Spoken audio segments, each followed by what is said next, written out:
Hello, Math 1224. This is Dr. P with Lesson Launch 10.2. Look inside, think ahead.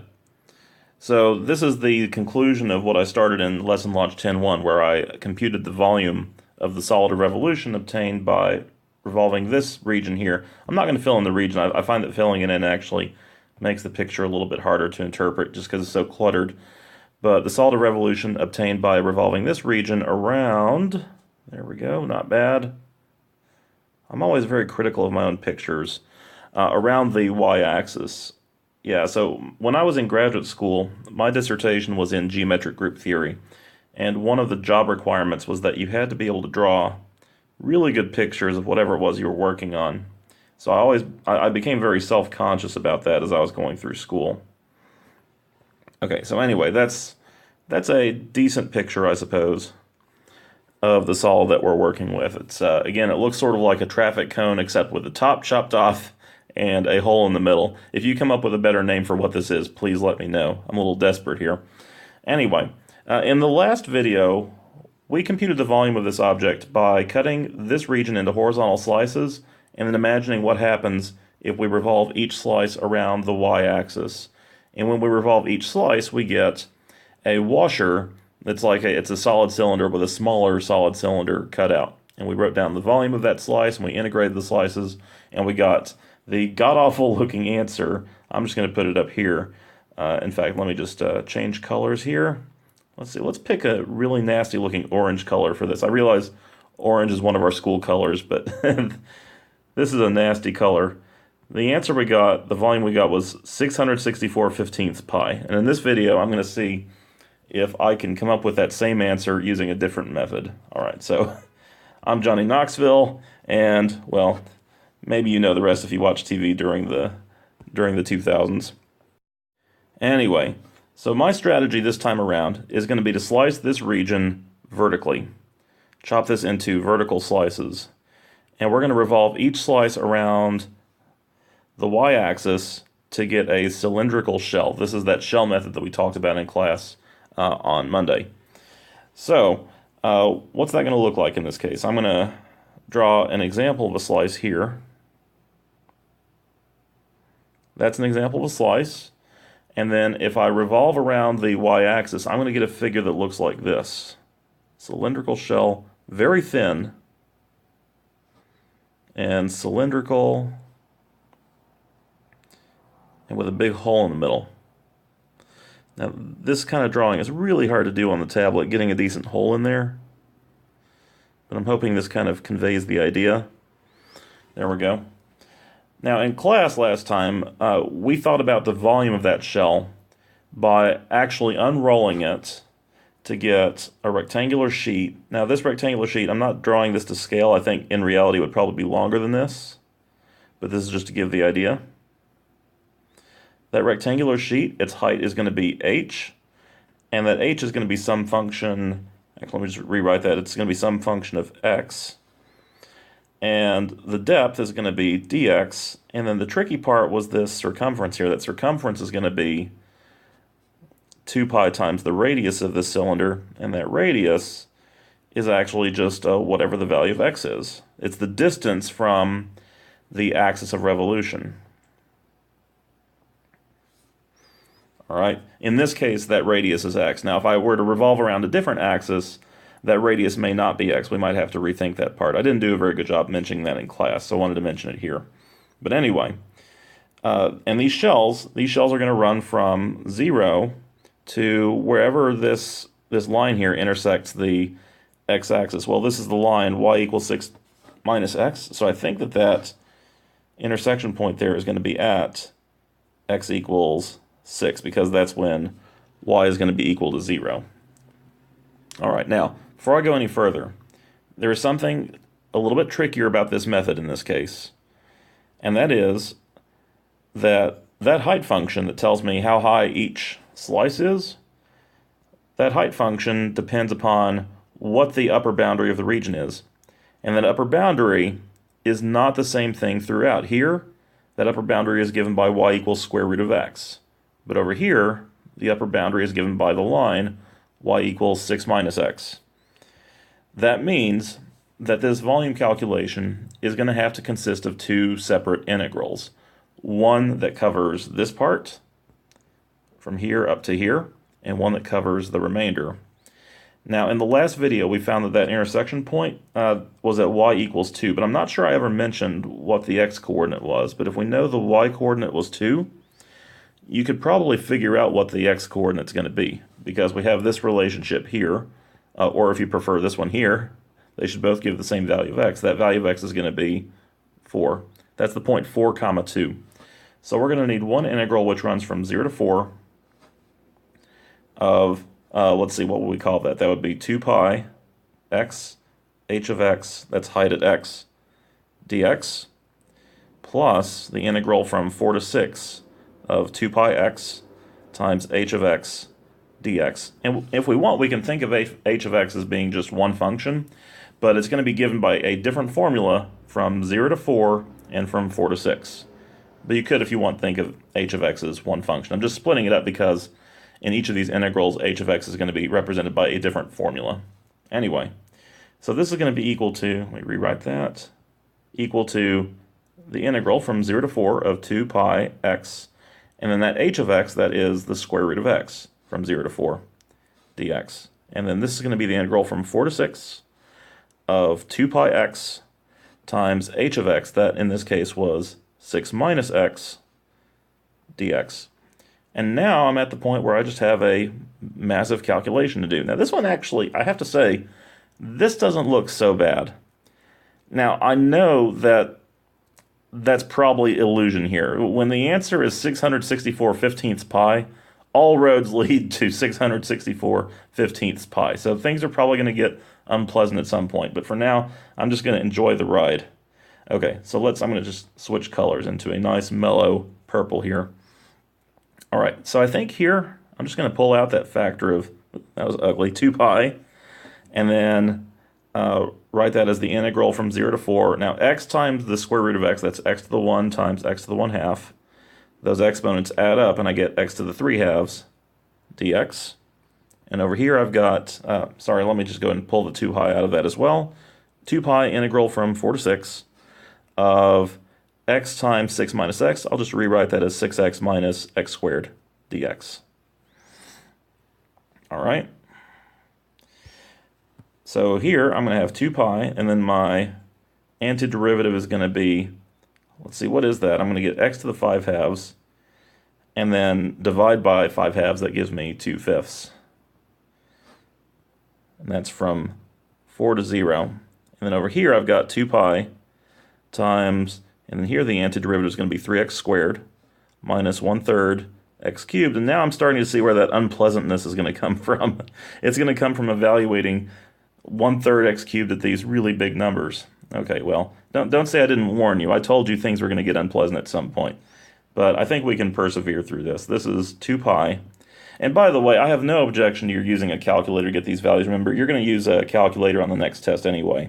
So I'm looking more for setup and whether you're able to set this up in a way where it could, in principle, be computed by hand. Anyway, this is going to be 2/5 times, and then 4 to the 5/5, 4 to the 5/2 I know is 32, so just going to write that there. And then 2 pi times 3 times 6 squared. That's going to be 3 times 36, that's 108.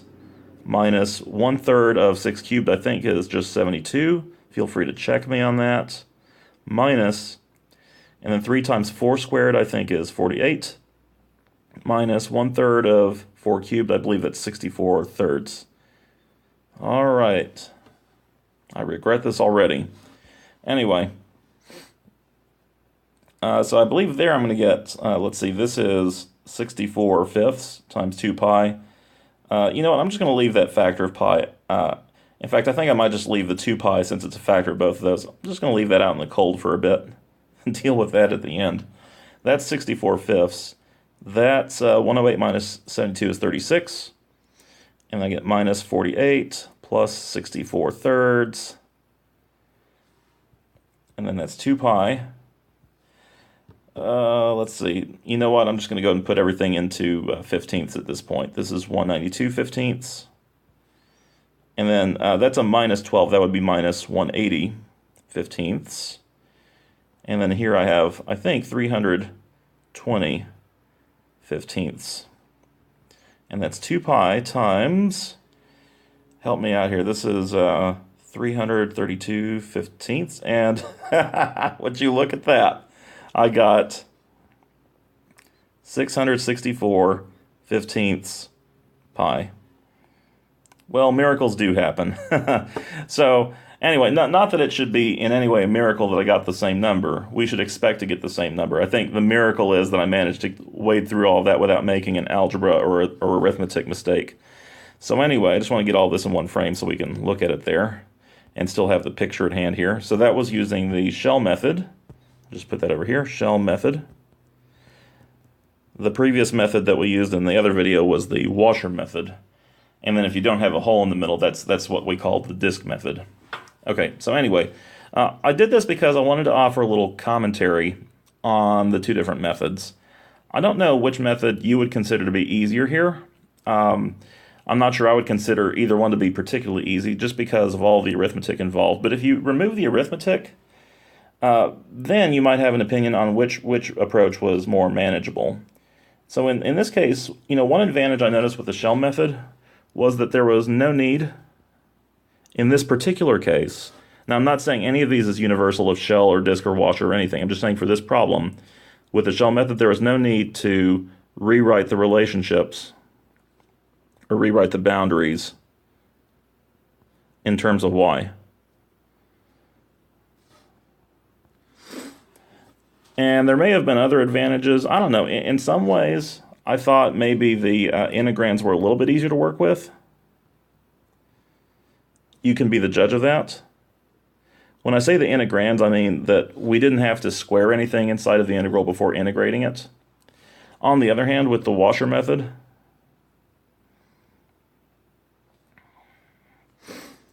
well, let's see, what happened with the washer method? I'm not sure what exactly I would say recommended that one. I don't know. I don't know whether this is the case for you or not, but when I was first learning about all these different methods, I found this to be a bit more intuitive geometrically. But again, your mileage may vary. You might see it the other way around, and that's totally fine. So I'm just going to put a question mark there, because I have no idea whether that's really true or not.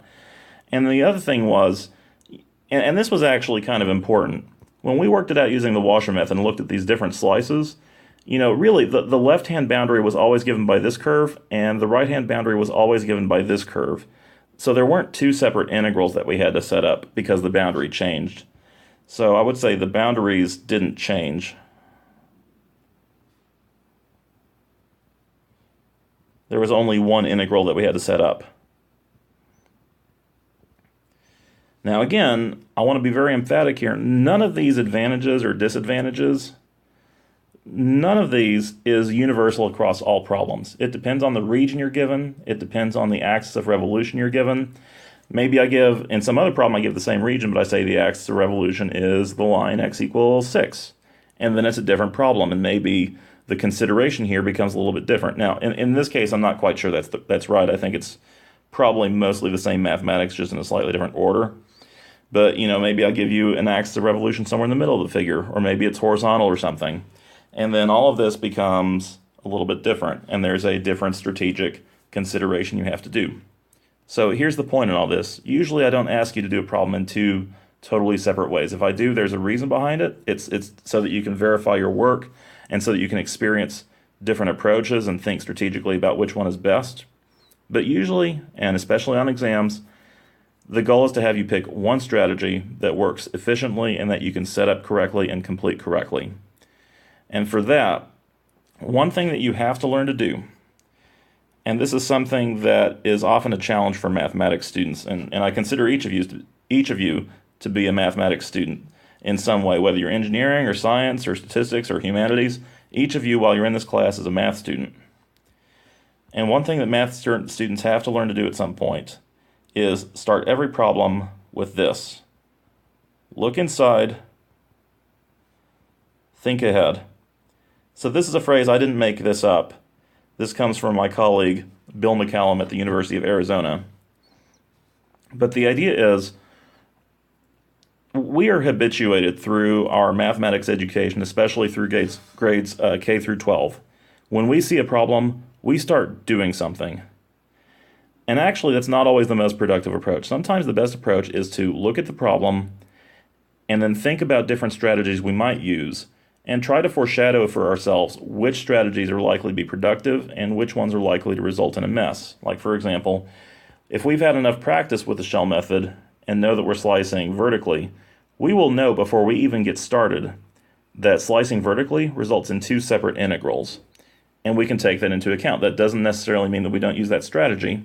It just means that we are mindful of this as we get started, and maybe that's part of a calculation that tells us that we should use a different strategy. All right, so this is something that I want each of you to work on in your mathematical work. It's not that any of you is particularly bad at it right now. It's just this is something that we always have to work with ourselves on, is being able to look at a problem and instead of starting to do something, think about different strategies we might use and their affordances and disadvantages. So to put this principle a little bit differently, I'll just end with one of my favorite sayings, which is,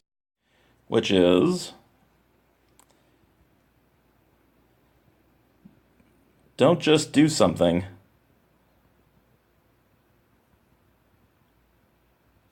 stand there. So you may have heard the expression, don't just stand there, do something. This is, don't just do something, stand there. And the point of all that is, sometimes when you see a problem, the most efficient thing to do is not just get started working. It's look at a couple of different approaches and see if you can anticipate which one is most likely to be advantageous. You won't immediately be able to do this with a lot of accuracy. It takes experience. But part of the goal of getting the experiences I'm giving you through the practice problems and the homework is to develop the experience and the judgment necessary to pick efficient approaches with a little bit more accuracy. So that's one of the goals of the work that we're doing, and that's what you'll be working on. Anyway, so that's it for this example. You have one more video, put that online, and that'll be the end of the lesson launch. So stay tuned for one more, but thank you for your attention.